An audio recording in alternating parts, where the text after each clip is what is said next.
Vamos orar mais uma vez, irmãos?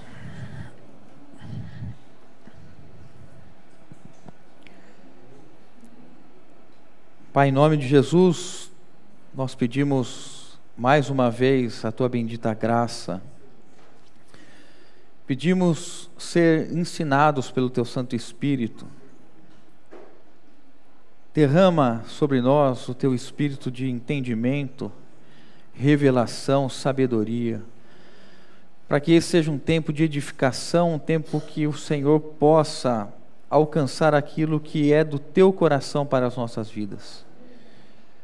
Também queremos dar respostas ao Senhor como uma assembleia, queremos também responder ao Senhor como uma comunidade que vive encabeçada por Ti.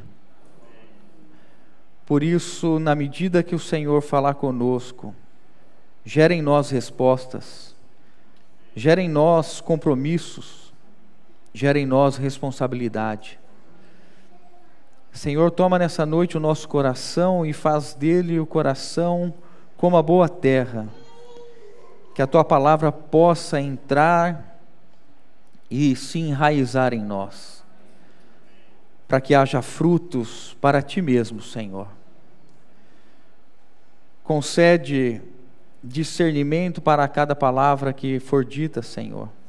Dá aos que ouvem entendimento, revelação e discernimento.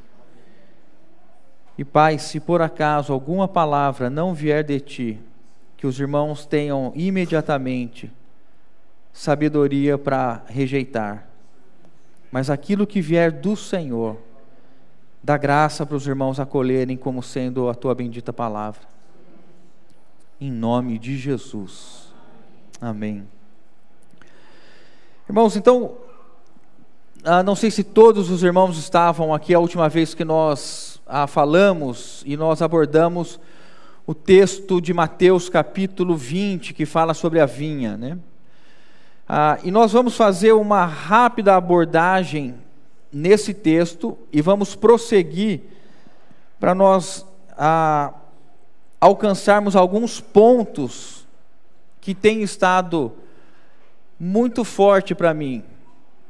Voltando a dizer que o que mais eu tenho considerado diante do Senhor é como nós, como comunidade, como congregação, nós temos respondido a Deus as suas necessidades, as suas exigências da sua igreja hoje na terra. E embora a igreja seja esse corpo, né, e nós membros desse corpo, quando nós estamos congregados e reunidos como assembleia, nós temos da parte de Deus alguns chamados, algumas incumbências, e isso exige uma plena compreensão nossa. E por outro lado, irmãos, Deus sempre vai exigir compromisso e responsabilidade. Nós devemos sempre estar abertos para que Deus exija de nós essas responsabilidades, esses compromissos. Então eu não vou ler o texto todo, somente vamos abrir Mateus capítulo 20. Mateus capítulo 20.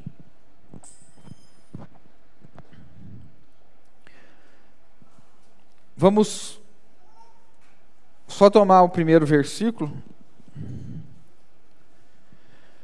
Porque o reino do... Acharam? Mateus capítulo 20.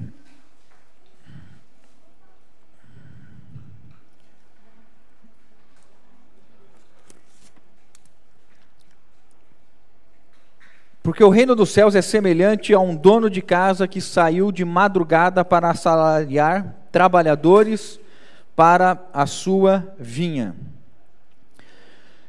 E o que nós abordamos na última vez foi que Jesus utilizou essa parábola para mostrar que o reino dos céus, ele tem um chamado de serviço.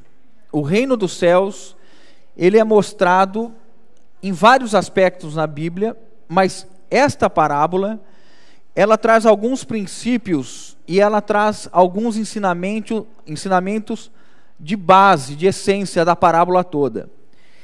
E um desses aqui, irmãos, certamente é o nosso trabalho ao Senhor. E nós falamos e estamos vendo que essa vinha, depois você leia, ela vai até o versículo 16. Essa vinha, ela simboliza e representa o nosso chamado para o serviço. E aí a primeira questão que nós fazemos, onde é esta vinha? Onde nós devemos servir ao Senhor? João 17:18 diz, Jesus dizendo, assim como o Senhor, o Pai, me enviou ao mundo, eu também vos envio ao mundo. Um dos lugares onde nós precisamos entender que nós, como igreja, fomos encaminhados, ordenados a estar, é o mundo.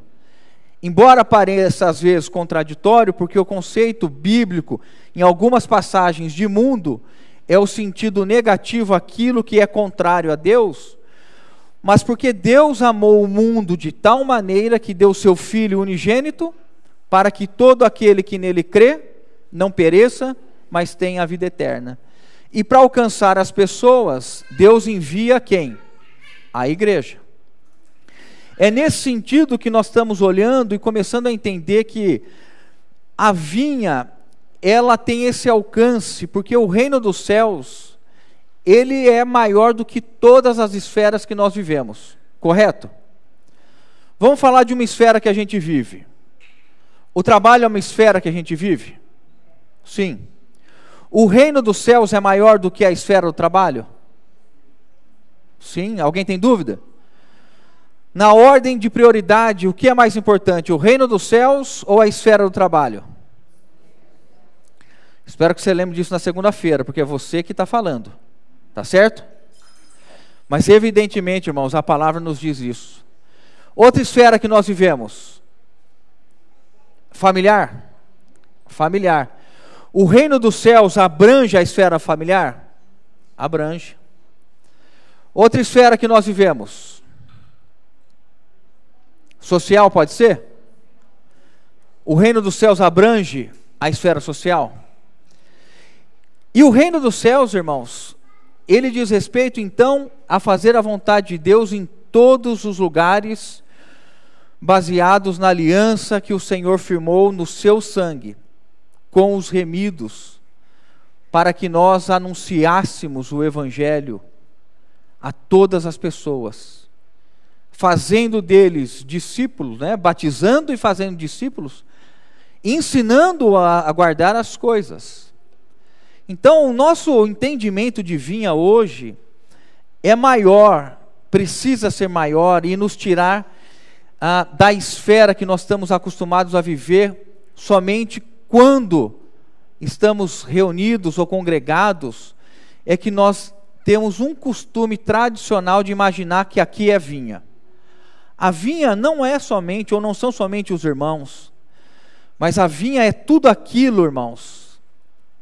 Todo o universo que nós estamos vivendo está debaixo desse reino de Deus, que é de eternidade a eternidade. Quero ver um versículo com os irmãos, só para a gente marcar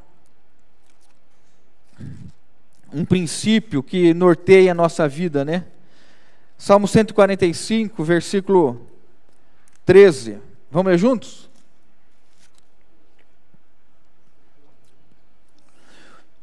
Salmo 145, 13. O teu reino é o de todos os séculos. Os irmãos acharam? 145, 13. Vamos ler então juntos? O teu reino é o de todos os séculos, e o teu domínio subsiste por todas as gerações. O Senhor é fiel em todas as suas palavras, e santo em todas as tuas obras. O teu reino é o de todos os séculos, e o teu domínio subsiste por todas as gerações. Claro que O reino de Deus é esse reino que governa todas as coisas, que criou todas as coisas e que por sua providência vem fazendo os seus arranjos para concluir a sua obra. Tá certo?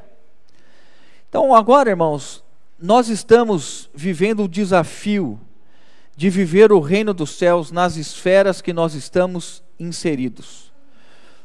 Porque a vontade de Deus, que é a essência do reino dos céus, ela precisa ser feita aonde os membros do seu corpo estão vivendo. E isso implica em adoração. O que a adoração tem a ver com a vida cristã que nós levamos nos ambientes e nas esferas? Porque nós não conseguimos separar Deus da nossa vida. E nós não conseguimos ocultar Deus das nossas atividades. O que Deus espera é que alguém regenerado viva como regenerado em todas as esferas. E que esteja olhando para o reino dos céus em todas as suas atitudes. E a adoração é reverenciar a Deus em sua majestade e seu poder e conceder a Ele toda a glória que lhe é devida. Se nós estamos vivendo hoje, irmãos, isso nós devemos a quem? A Deus. Se nós temos trabalho, nós devemos isso a Deus. Se nós temos saúde, nós devemos isso. E alguém que tem essa visão de reino dos céus, que está sobre todas as esferas, ele olha todos esses ambientes como um lugar para ser feita a vontade de Deus. E não somente quando nós estamos congregados. Nós até falamos que a igreja, ela veio sendo confinada século após século. A igreja estava nas praças, nas aldeias, nas tribos. A igreja estava nas casas. E com o passar dos séculos, a igreja foi sendo confinada. Irmãos, se nós considerarmos hoje, de um modo geral falando, a igreja está dentro dos grandes templos, aos domingos, de manhã e à noite, nas catedrais, e fazendo aquilo que é o suficiente somente para agradar a consciência humana. Mas a vinha que está proposta para nós é nós irmos a todas as esferas e vivermos o reino dos céus.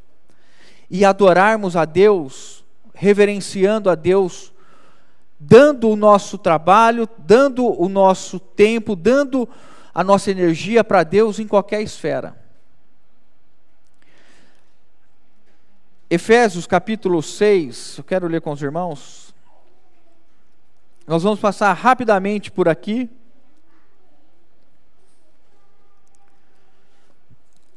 Efésios capítulo 6, rapidamente, do versículo 5 a 9.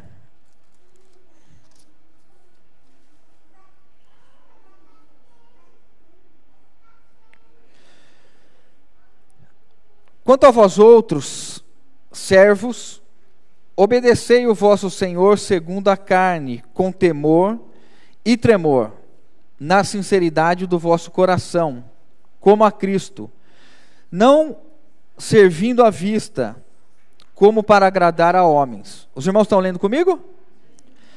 Mas como servos de Cristo, fazendo de coração a vontade de Deus, servindo de boa vontade, como ao Senhor e não como a homens, certos de que cada um, se fizer alguma coisa boa, receberá isso outra vez de quem? Do Senhor. Quer seja servo, quer livre. E vós, senhores, de igual modo, procedei para com eles, deixando as ameaças, sabendo que o Senhor, tanto deles como vosso, está nos céus. E para com ele não há acepção de pessoas. Vamos ver o 6 de novo, irmãos. Não servindo à vista, como para agradar a homens, mas como servos de Cristo, fazendo de coração a vontade de Deus, servindo de boa vontade, como ao Senhor e não como a homens. Os irmãos percebem que a adoração que está diante do apóstolo Paulo é a adoração que não está limitada à esfera de convívio cristão, mas é a esfera que reconhece Deus em todas as coisas como soberano, e que nós, como remidos e regenerados, nos relacionamos apresentando as virtudes de Deus em todas as esferas. E quando você, no seu ambiente de trabalho, reconhece a hierarquia, os teus chefes, a tua liderança, e serve a eles como se servisse ao Senhor, você está cultuando Deus no seu ambiente de trabalho. Mas se você não agir assim e desobedecer a Deus, você quebrou a base de culto e adoração, porque Deus não age na desobediência. Nós precisamos, como igreja, irmãos, sair da cultura de templo, sair da cultura de confinamento e entendermos nosso chamado. Ele se sobrepõe a todas as esferas. O reino dos céus, ele está acima de tudo. E nós, em todas as circunstâncias, devemos servir o Senhor.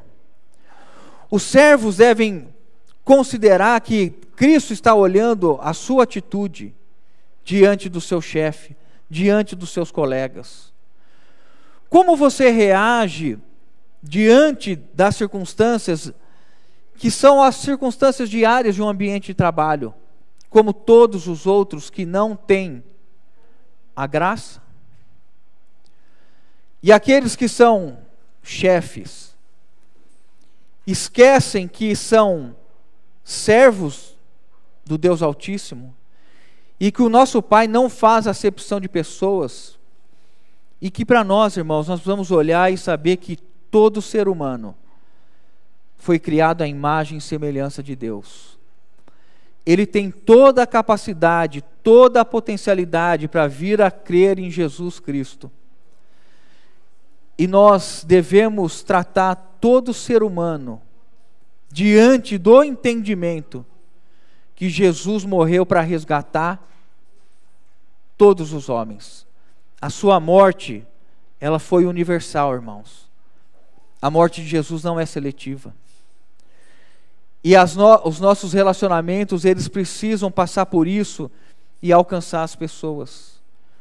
Você que é chefe, você que tem alguém subordinado, você que tem algum poder de gestão, entenda, irmãos, que você pode adorar a Deus no seu trabalho e lhe prestar culto, se você reverenciar e entender que aquilo que você tem sobre o outro foi dado pelo Senhor, concedido, e que você deve sentir o seu coração ligado a Deus, servindo a Deus em todo o ambiente. O texto anterior fala a respeito da vida doméstica. Acho que nós já entendemos que o reino dos céus tem que estar dentro de casa. Nossa casa precisa ser a nossa vinha, onde nós fomos chamados para trabalhar. E nesse contexto da vinha, o Senhor, ele foi chamando as pessoas, e ele entendeu como ocioso ou desocupado todo aquele que não estava de fato trabalhando na vinha, que não estava vendo o reino dos céus em todos os ambientes, que não tinha um compromisso de servir o Senhor naquilo que ele está vivendo. Eu quero que o meu trabalho seja um momento de adoração e culto a Deus. Eu quero que o meu viver doméstico com a minha esposa e com meus filhos seja um momento que o reino dos céus e a sua vontade está sendo feita. E quando nós conseguimos compreender que o reino é maior do que todas as esferas, o reino dos céus está sob toda forma de sociedade, de governo. O reino dos céus está em todos os países. Não há sistema de governo que impeça o reino dos céus.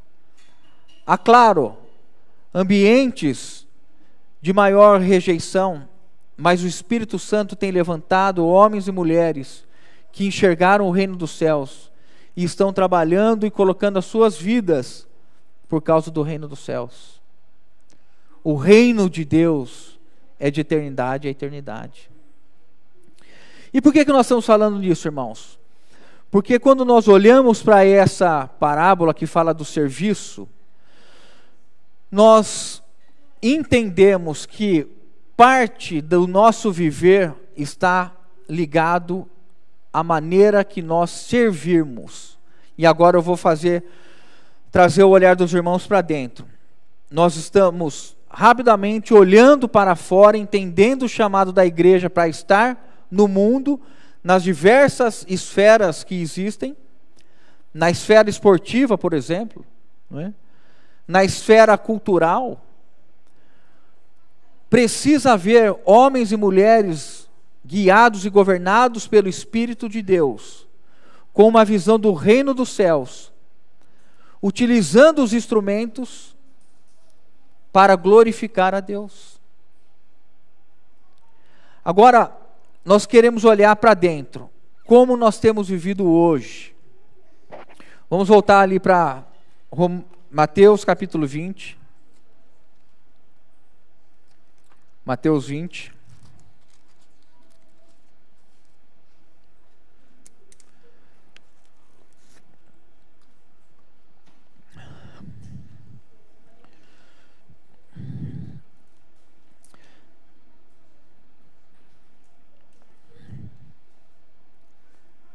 Nós vamos nos deter nos versículos 20 ao 28, tá bom?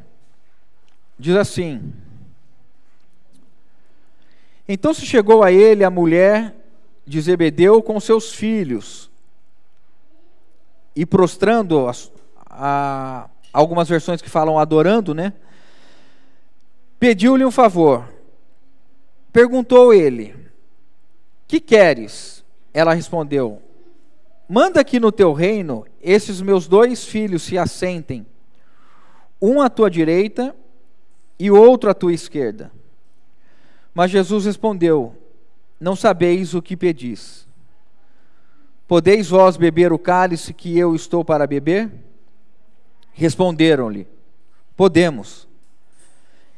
Então lhes disse: Bebereis o meu cálice, mas o assentar-se à minha direita e à minha esquerda não me compete concedê-lo. É, porém, para aqueles a quem está preparado por meu Pai.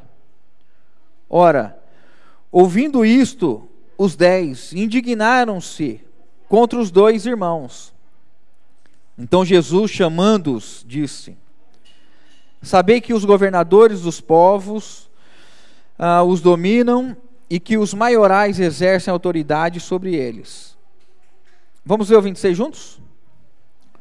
Não é assim entre vós. Mais uma vez. Não é assim entre vós. Pelo contrário, quem quiser tornar-se grande entre vós, será o que vos sirva. E quem quiser ser o primeiro entre vós, será vosso servo. Tal como o Filho do Homem, que não veio para ser servido, mas para servir e dar a sua vida em resgate por muitos. Esse ensinamento de Jesus é quase que sequencial à parábola da vinha, mostrando o olhar de Jesus para os seus servos.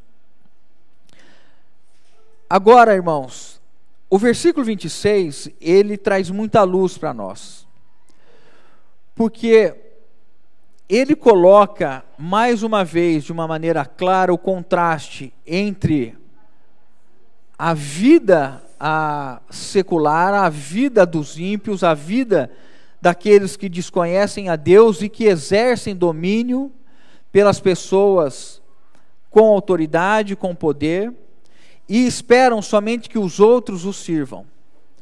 Mas quando Jesus fala, vocês olham os governantes, como que eles fazem, mas não é assim convosco. Irmãos, nós podemos falar isso. Não é assim conosco. Não é assim entre vós. Pelo contrário, quem quiser tornar-se grande entre vós, será esse o que vos sirva. O que Jesus está propondo para nós? Nós temos um chamado muito claro para servir. A palavra aqui mais próxima é para ser um servente. Ou seja, alguém que está convivendo com os irmãos e convivendo com as pessoas, entendendo o reino dos céus. Eu estou aqui para servi-los. Eu estou aqui, se for alguém não crente, para anunciar as boas novas, o evangelho da salvação. Mas quando nós estamos entre os irmãos, o nosso chamado de serviço é servir os irmãos em oração, servir os irmãos na intercessão, na oração, apresentando os irmãos, e isso nós temos que considerar. Irmãos, nós temos sido irmãos que têm carregado os irmãos no coração.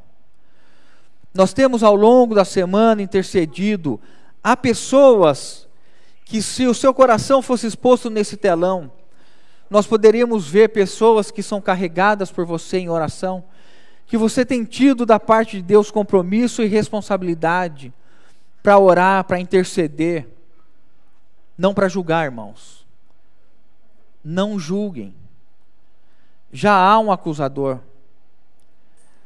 Vamos assumir o entendimento de que nós estamos hoje aqui para trazer as boas novas da salvação e para gerar edificação nos irmãos. Intercessão, oração uns pelos outros.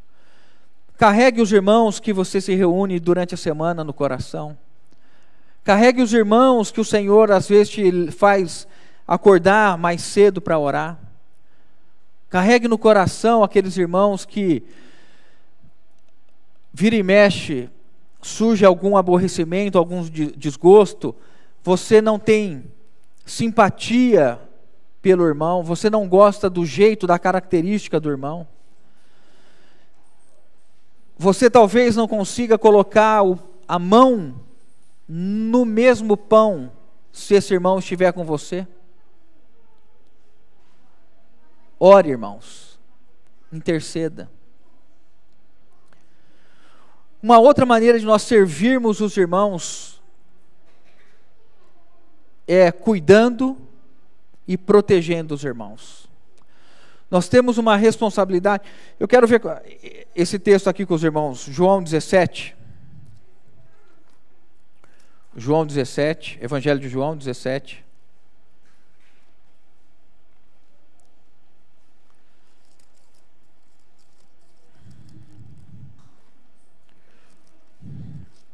João 17.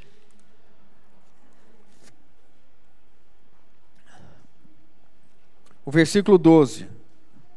Jesus falando, e Jesus, ele é o nosso modelo, e ele é o que realiza em nós. Falei o versículo? Não. 12, então vamos lá.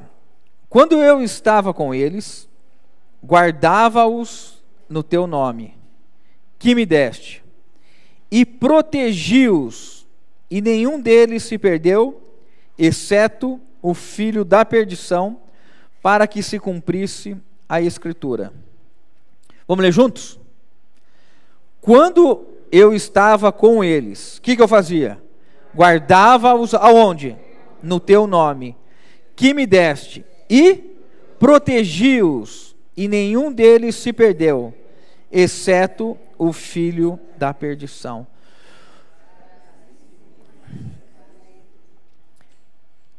Irmãos, Como uma congregação, Deus nos responsabiliza mutuamente de nos guardarmos no nome do Senhor. O que isso significa? Que nós precisamos não exercer como se fosse policiais, como se nós estivéssemos cuidando da vida alheia. Não é isso.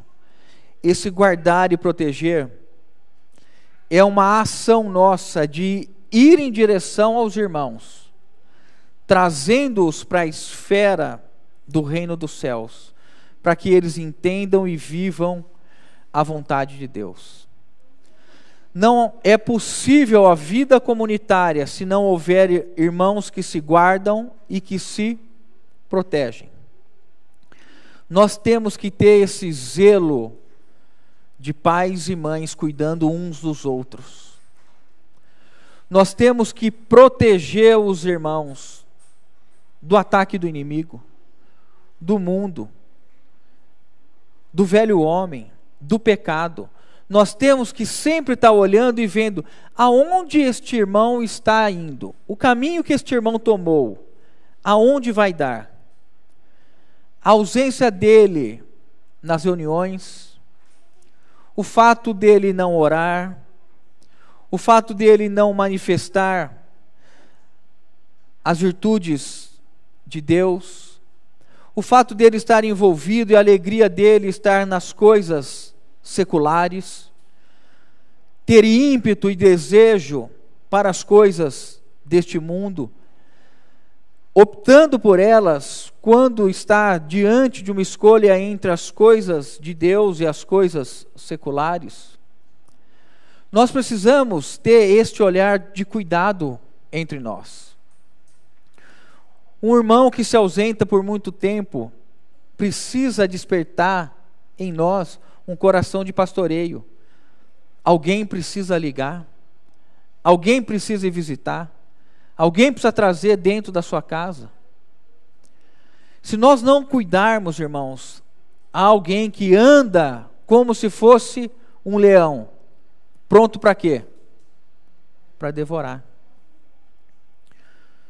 Por isso que Jesus nos orientou dizendo que haveria aqueles que ouviriam a palavra de Deus e se alegrariam num primeiro momento e depois deixariam, porque não tinha raiz.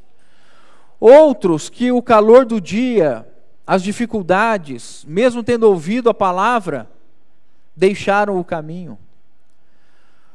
Outros que foram sufocados pelas riquezas deste mundo, pela concupiscência dos olhos, pela soberba da vida. Mas há aqueles que a palavra de Deus caiu e encontrou um bom solo. Mas aí você pode perguntar, onde está a minha ação? Eu plantei, Apolo regou, mas o crescimento vem de Deus. Nós devemos nos esmerar no cuidado dos irmãos, regar os irmãos. E esse texto me fez pensar no seguinte, irmãos. Às vezes nós transferimos a ideia de estar juntos, e nós vamos ver um outro texto aqui que é nesse sentido, mas nós não podemos aprender somente a conviver com os irmãos sem servir os irmãos. Se eu perguntasse hoje para você agora, quais irmãos da Assembleia você tem servido? Quem é o irmão que está sendo servido por você? Quem é o irmão que você tem assistido? Com a palavra, nós não falamos a palavra ainda, vamos ficar nos dois itens. Na oração e no cuidado e no guardar. O terceiro item aí, né? Pode ver, é o versículo 8. Porque eu lhes tenho transmitido as palavras que me deste. E o versículo 14, perdão. Eu lhes tenho dado da tua palavra. Irmãos, a cultura de templo, que é o que nós lutamos para não viver, coloca clérigos e leigos. A cultura do templo faz isso. A quem faça e a quem recebe. A quem dá e a quem recebe. Uns têm o contato e o acesso direto com Deus. Os outros precisam desses intermediários. O serviço na vinha é para todos os trabalhadores. E nós servimos os irmãos, em especial, com a palavra de Deus. Isso nos traz a responsabilidade de que em cada reunião eu preciso chegar alimentado com a palavra de Deus. Que todos os dias em casa, quando eu olhar para minha esposa e meus filhos, eu preciso saber que eu preciso ter a palavra de Deus. E se eu me perder em algum momento e me irar, eu preciso estar na luz do Senhor para me arrepender e buscar a reconciliação com esposa, com filhos. Porque o reino de Deus, o reino dos céus está dentro da minha casa. E nós precisamos viver dando a palavra uns para os outros. Você tem desejo de fazer um propósito desse com Deus?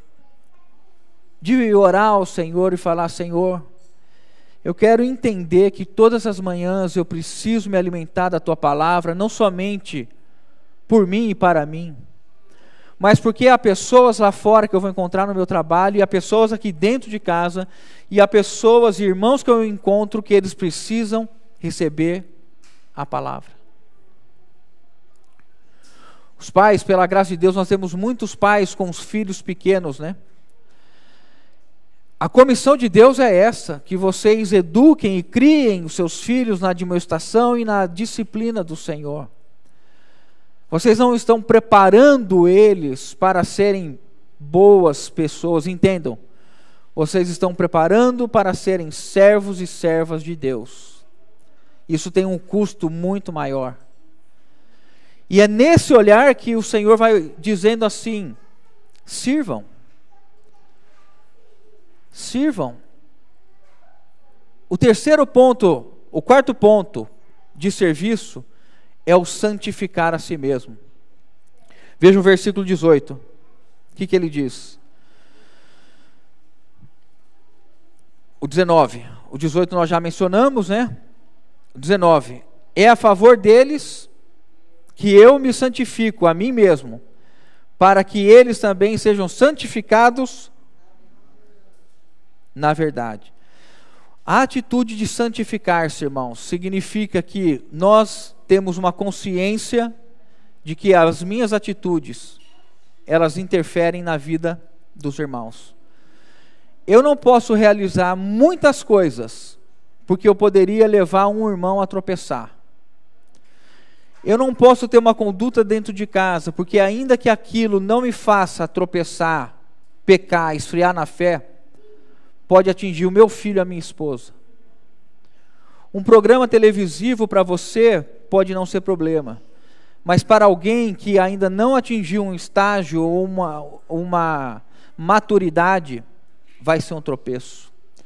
Esse santificar significa que nós entendemos que há responsabilidade na vida comunitária e que essa vinha não é nossa, irmãos. Essa vinha é de Deus. Olhando nesse cenário, irmãos, que não é assim entre nós. 4 responsabilidades. Olha o teu coração, né? Interceder, orar, guardar e proteger, alimentar com a palavra e santificar-se. Se nós tivermos um propósito diante de Deus, Senhor, eu quero viver servindo os irmãos. Me dá irmãos para serem servidos por mim. Vocês creem que Deus atende uma oração como essa, irmãos? E se nós servirmos, o Senhor disse que no final nós teríamos galardão. É uma honra para nós, irmãos, servirmos a casa de Deus. É uma honra nós servirmos os irmãos. Proteger os irmãos. Guardar os irmãos. Que irmão aqui não tem defeito nenhum, levanta a mão. Que irmão aqui não tem pecado algum?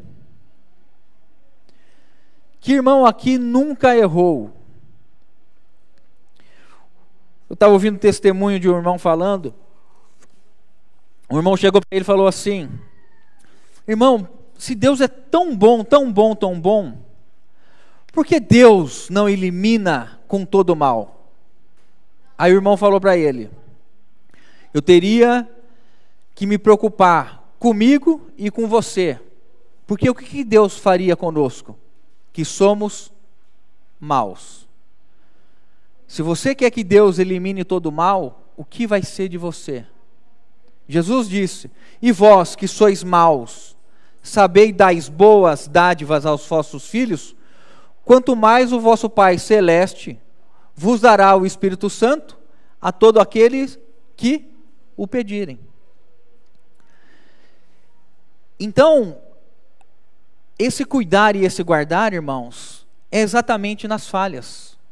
Isso não é conivência com o pecado.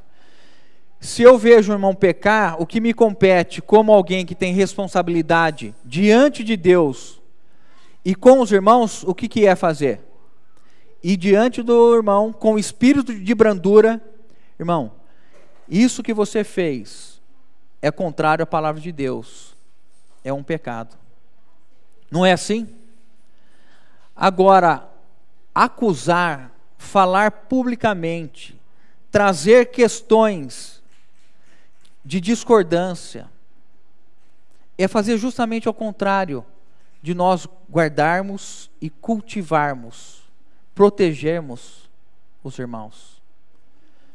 Quem de nós aqui, irmãos, não vai errar? Quem de nós aqui não vai tropeçar? Não vai falhar? Por isso que a palavra nos diz assim, que nós só devemos falar aquilo que edifica. Como é difícil isso para nós, não é, irmãos? Como a gente gosta de uma fofoca santa. Porque as nossas fofocas não são essas fofocas que tem aí.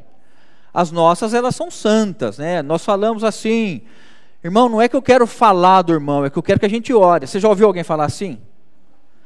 Na maioria das vezes, irmãos, no fundo do coração, tem uma veiazinha de acusação, de discórdia.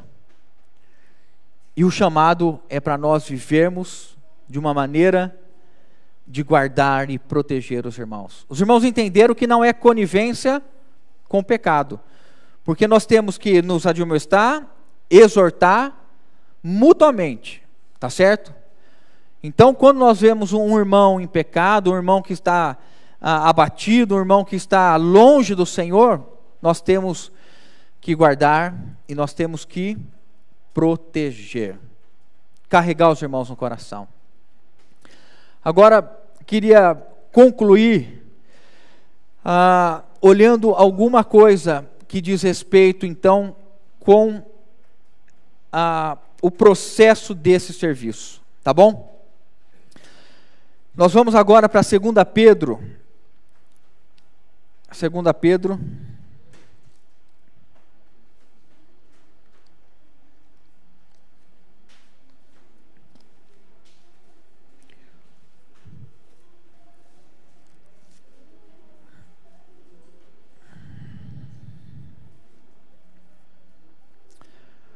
Segunda Pedro, capítulo 1, eu vou ler rapidamente para os irmãos. Eu vou tentar terminar em 10 minutos, podendo chegar a 12, não passando de 15, orando ao Senhor para não chegar em 17. Tá bom, irmãos? Alguém disse amém, graças a Deus, né?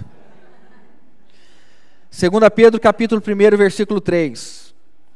Acompanhe, eu vou lendo. Visto como pelo seu divino poder nos têm sido doadas todas as coisas, que conduzem à vida e à piedade, pelo conhecimento completo daquele que nos chamou para a sua própria glória e virtude, pelas quais nos têm sido doadas as suas preciosas e muito grandes promessas, para que por elas vos torneis coparticipantes da natureza divina, livrando-vos da corrupção das paixões que há no mundo. Por isso mesmo, vós, reunindo toda a vossa diligência, associai à vossa fé a virtude com o conhecimento, e com o conhecimento o domínio próprio, com o domínio próprio a perseverança, com a perseverança a piedade, com a piedade a fraternidade, com a fraternidade o amor. Porque estas coisas existindo em vós, vamos ler juntos agora? E em vós, o quê? Aumentando, fazem com que não sejais nem inativos, nem infrutuosos no pleno conhecimento do nosso Senhor Jesus Cristo. Pois aquele a quem estas coisas não estão presentes, o que é, irmãos? O que é? Vendo só o que está perto. Uma versão diz assim: é míope, esquecido da purificação dos seus pecados de outrora. Vamos concluir juntos agora o 10 e 11, irmãos.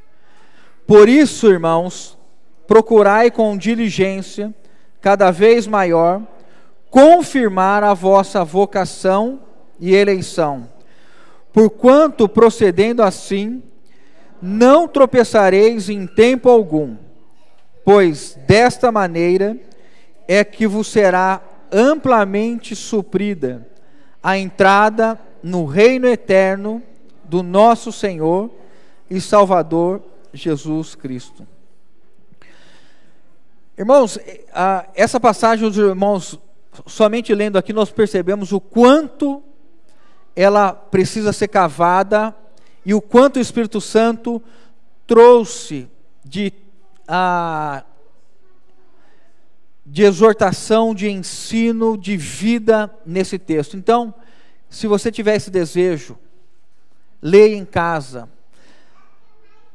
Eu vou somente pegar a parte do versículo 5 que nos é dito o seguinte: por isso mesmo, vós, reunindo toda a vossa diligência, associai com a vossa fé a virtude, e com a virtude o conhecimento. A fé que nós recebemos quando nós cremos no Senhor, e para crer no Senhor, a fé é um dom de Deus. No olhar do Espírito Santo, através de Pedro, ela é colocada como o estágio inicial. Todos nós nessa sala, nós temos fé. É como se fosse o primeiro degrau da nossa carreira cristã. E Pedro está dizendo o seguinte, que nós devemos então, sabendo que Ele nos doou todas as coisas, para que nós possamos alcançar a sua vida e manifestarmos as suas virtudes. Ele então nos deu a fé, mas a fé agora, a fé de cada um, ela precisa ser acrescentada. Se nós perguntássemos aqui, né? Vamos só porque nós vamos motivar os irmãos. Quem tem fé, levanta a mão aqui. Alguns ainda não sabem exatamente se tem fé ou não, estão pensando. Então, passado esse tempo de dúvida, quem tem fé, levanta a mão. Quem crê que Jesus Cristo morreu e ressuscitou e está vivo? Então, erga o braço, isso aí, erga o braço. Então, nós temos o estágio inicial, nós temos o primeiro degrau. O que é esse associar, irmãos? Essa palavra associar é uma palavra interessante na língua original, porque ela parte do pressuposto de que esse associar era uma palavra utilizada para pessoas que tinham a responsabilidade, nas grandes peças de teatro, tinha alguém que era o responsável para reunir, treinar e pagar o coro. Era o supridor do coro, que iria interagir nas peças, nos teatros. E essa pessoa, ela gastava muito dinheiro para poder gerar este coro para que o teatro fosse realizado. E então essa palavra passou a significar o empenho com energia, zelo e dedicação para reunir, para juntar algo em prol de. Quando o Espírito Santo usa essa palavra, ele está querendo dizer o seguinte: para a sua fé ser associada a uma virtude, não há modo disso acontecer se você fizer relaxadamente, se você não gastar um alto valor nisso. Esse acrescentar, irmãos, é o olhar de alguém que sabe que há um propósito na sua vida e sabe que não vai poder agradar a Deus se parar no estágio inicial da fé. E aqui o Espírito está dizendo assim: o que a sua fé precisa ser associada? A virtude, irmãos. Virtude significa um conhecimento materializado, um conhecimento expresso de qualidades morais e virtudes no sentido de expressão divina. Ou seja, a fé precisa trazer na sua vida e na minha vida fruto. É o que o texto que Paulo fala. A fé precisa ter virtude. Quando você está no seu local de trabalho, as pessoas precisam não somente falar assim: fulano é alguém de fé, mas as pessoas precisam falar assim: fulano é alguém de virtude, porque ele age manifestando Deus no seu viver diário. A sua esposa pode dizer que você é um homem de virtude? O seu marido pode dizer que você é um homem de virtude? Não, errei, né? O seu marido pode dizer que a sua mulher é uma mulher de virtude? Por quê, irmãos? Porque a fé, se ela não for associada, se ela não for alimentada, o que vai acontecer? Ela estaciona. E nós não temos condição de dar frutos visíveis que impactam a vida das pessoas. Quem está entendendo? E qual é o próximo passo, então, que o apóstolo Pedro fala? Ele prossegue dizendo o seguinte, irmãos. Eu até fiz uma anotação aqui. A virtude, ela também indica coragem, excelência, conduta virtuosa de pensamento, sentimento e ação. Conduta virtuosa de pensamento, sentimento e ação. Quantas vezes você teve uma conduta virtuosa de pensamento para com o seu chefe?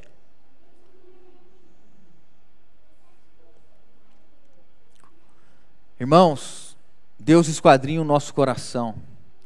E Ele está esperando, na segunda-feira, que haja verdadeiros adoradores que o adoram em espírito, no local de trabalho. E que nós possamos olhar para o nosso chefe e falar: eis aqui um homem criado à imagem e semelhança de Deus, que está com a imagem desvirtuada, porque não tem ainda o novo nascimento. Os irmãos, hoje não acontece mais, mas antigamente a maioria dos irmãos, nós somos a maioria aqui da mesma época. Lembra quando eu ligava a TV e não tinha nenhum canal, como ela ficava, irmãos? Aquele chiado. Os irmãos lembram, sabem o que eu estou falando. Tinha imagem ali? Tinha. Distorcida, correto? Um homem sem Deus tem uma imagem distorcida. O homem foi criado à imagem e semelhança. Quando ele se alimenta de Cristo, ele recebe a imagem de Cristo. A fé veio para nos dar o meio de nós nos alimentarmos de Cristo e termos imagem de Cristo nos nossos ambientes. Próximo item, conhecimento. Essa palavra conhecimento aqui é o conhecimento que capacita o homem a tomar decisões e agir nas circunstâncias com uma visão clara e específica.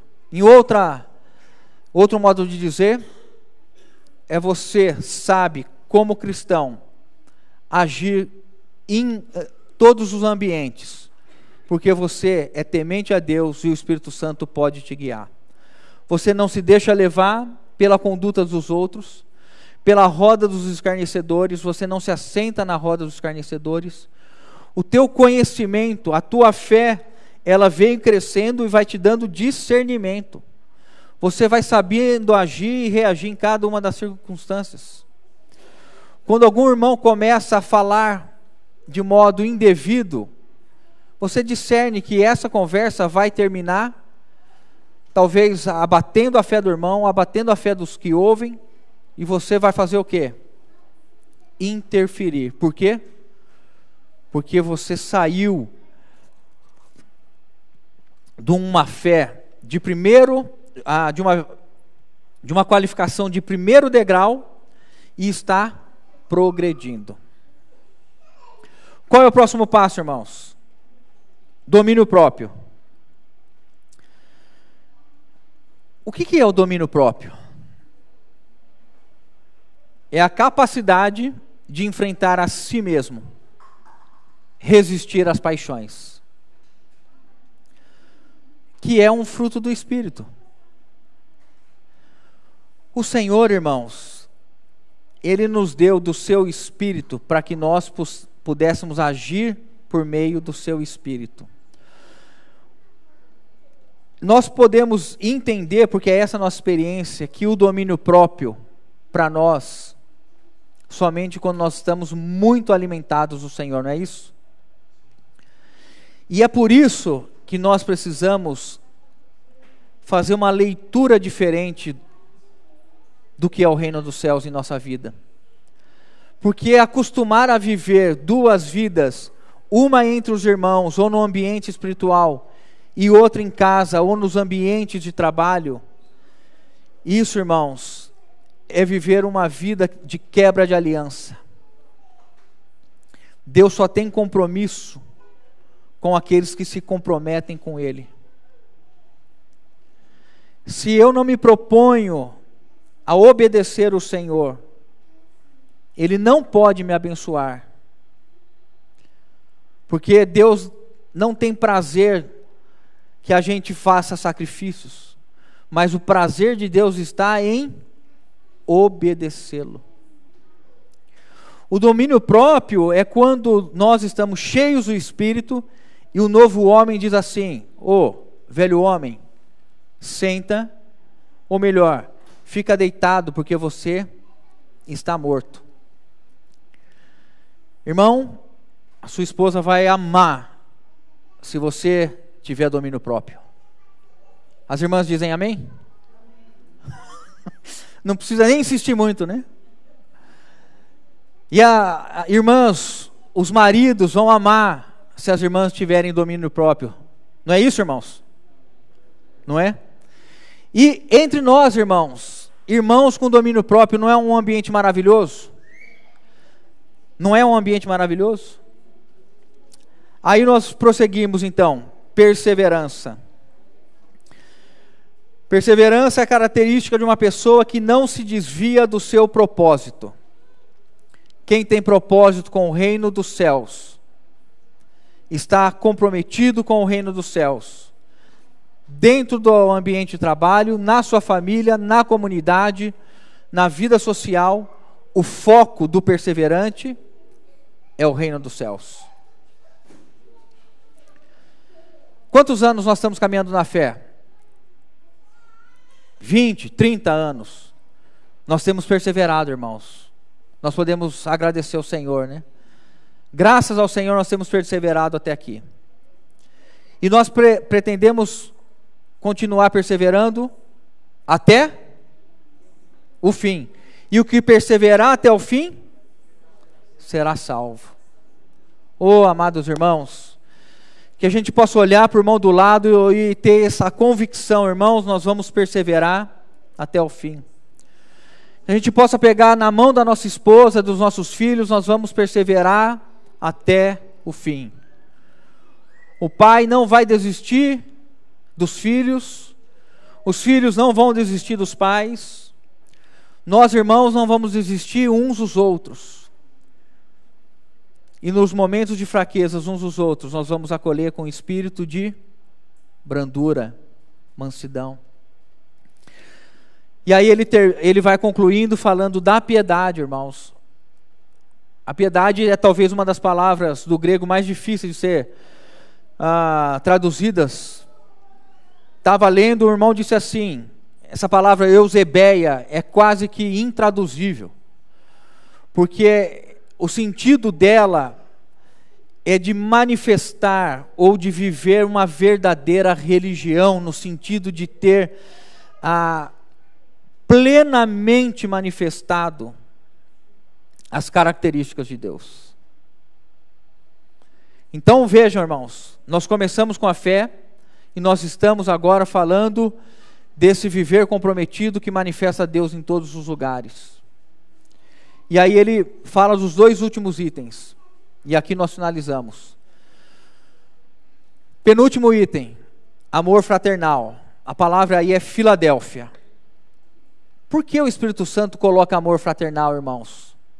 Como um estágio já quase que perfeito de maturidade. Porque viver entre irmãos é muito difícil. Irmãos, viver entre os irmãos é muito difícil. Sabe por que é difícil? Porque você olha para o irmão e espera que ele seja maduro mais do que você e que ele se dobre diante de você. Quando na verdade a palavra de Jesus é o contrário, você que deve servi-lo. Então a gente sempre espera entre os irmãos que o irmão seja espiritual. Não é isso? Mas quando você olha para você, você não vê alguém espiritual e aí você fala para esse irmão, poxa, esse irmão não tem misericórdia nenhuma, hein? Esse irmão é tão duro. Esse irmão é assim, é assado, porque nos falta aquilo que a palavra nos diz, aquilo que Jesus nos disse. Vocês foram chamados para serem serventes. E ele termina dizendo, sendo escravos. Nós não gostamos de ouvir isso. Então Pedro diz assim, vocês vão ter um desafio que é viver comunitariamente. Vocês vão ter um desafio de viver juntos, dividindo tudo. Irmãos, e nós dividimos aquilo que é mais precioso para Deus, nós dividimos Cristo. E nós precisamos aprender a conviver com os amados do Senhor em paz. Paz. O irmão que está do seu lado, ele precisa experimentar a tua Filadélfia, o teu amor fraternal, o teu acolher, o entender que o irmão pode estar passando um momento de dificuldade, o irmão pode estar passando um momento de deserto, um momento de fraqueza, um momento de apatia. O irmão pode estar com problema financeiro, problema emocional, problema de saúde. E nós podemos estar querendo exigir, e o irmão não tem condição de dar o que Deus espera. Fraternidade, Filadélfia, amor fraternal, acolhimento. E ele termina com o quê? Qual é a última virtude? Ágape. Os irmãos sabem, né? Essa palavra é a ideia do amor de Deus, o amor perfeito, o amor que não exige nada em troca. 1 Coríntios 13. É o amor que tudo sofre, tudo crê, tudo suporta, tudo espera, não exige nada de ninguém.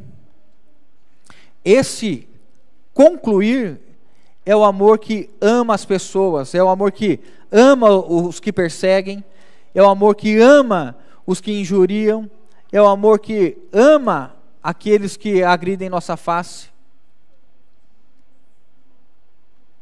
Qual estágio nós estamos?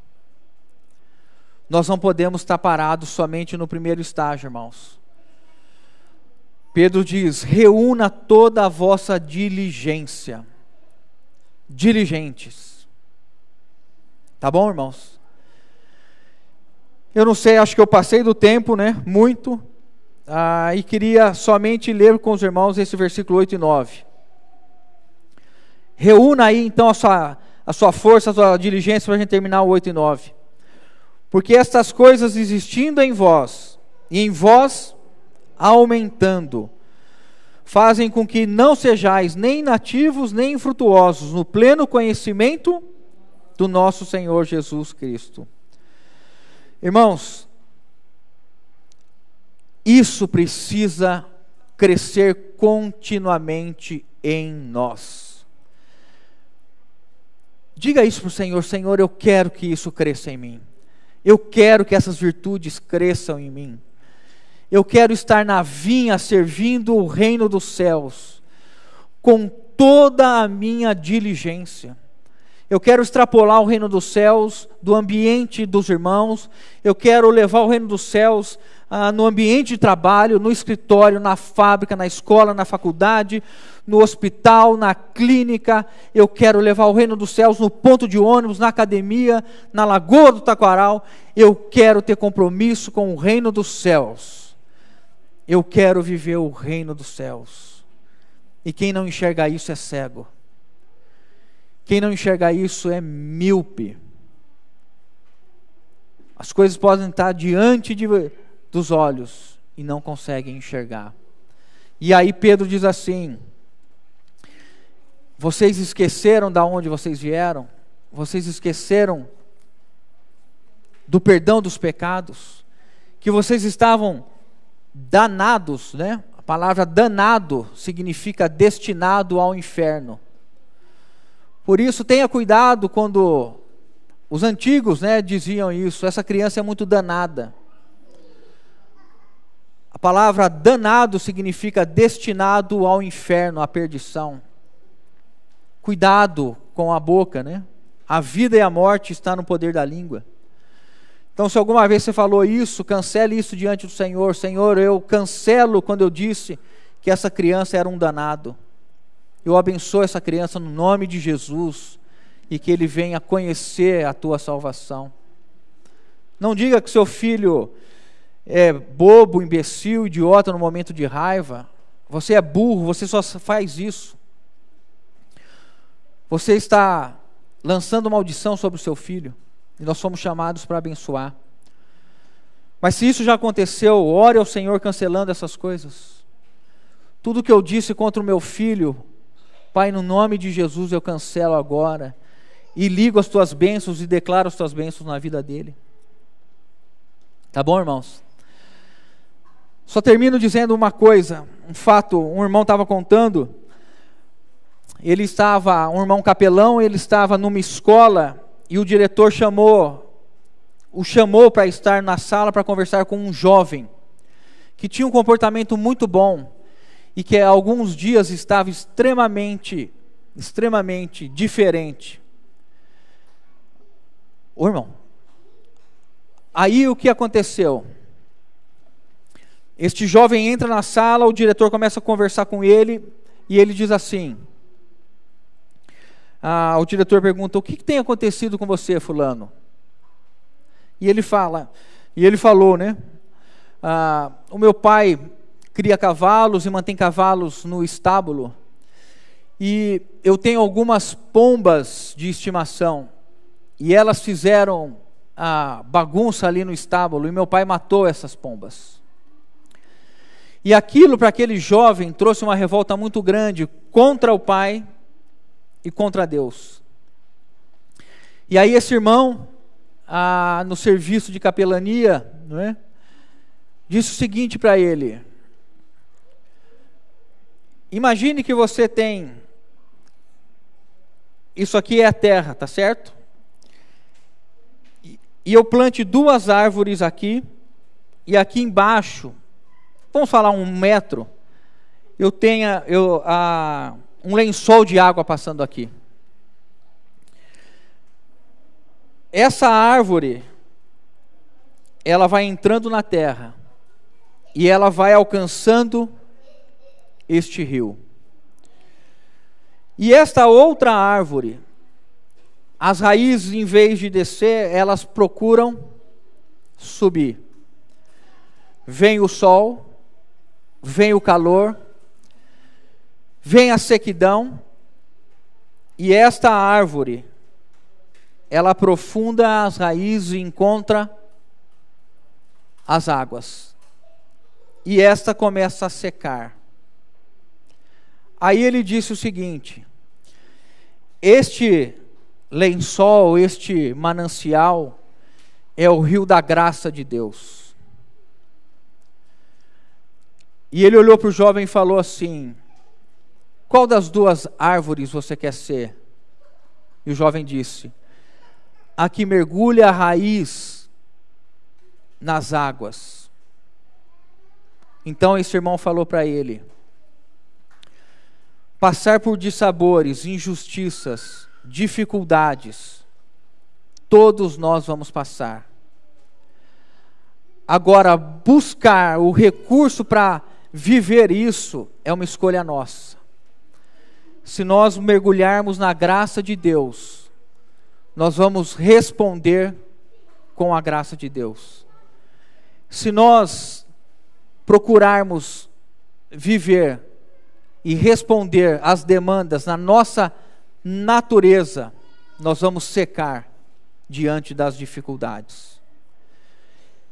Diz o irmão que esse jovem se ajoelhou naquela sala e orou, entendendo que, embora ele tivesse razão, lhe faltava graça. Irmãos, nós estamos vivendo uma sociedade que busca a razão e justiça para todas as coisas. Mas são poucos os homens e mulheres que estão cheios da graça de Deus hoje. São poucos os homens que estão cheios da graça de Deus hoje. Que a graça de Deus nos conduza, né? E a graça se manifestou, Salvador, a todos os homens, educando-os e ensinando-os a renegar as paixões desta vida, né? Vamos orar? Deus, nós te agradecemos mais uma vez por esse tempo que nós estamos juntos. Pedimos a iluminação da tua bendita palavra. Senhor, daquilo que foi pregado, aquilo que procede do homem, elimina do coração de cada um dos irmãos. Aquilo que porventura veio de ti com o teu selo, dá graça para os irmãos aceitarem, acolherem e responderem. Os versículos lidos possam ser vida no coração de cada um de nós. Que as tuas palavras ecoem em nós e produza resposta. Nos ajuda, Senhor, como assembleia, a servirmos mutuamente um ao outro, como servimos a Ti, Senhor. Abençoa a vida dos irmãos, os presentes, os ausentes, em nome de Jesus.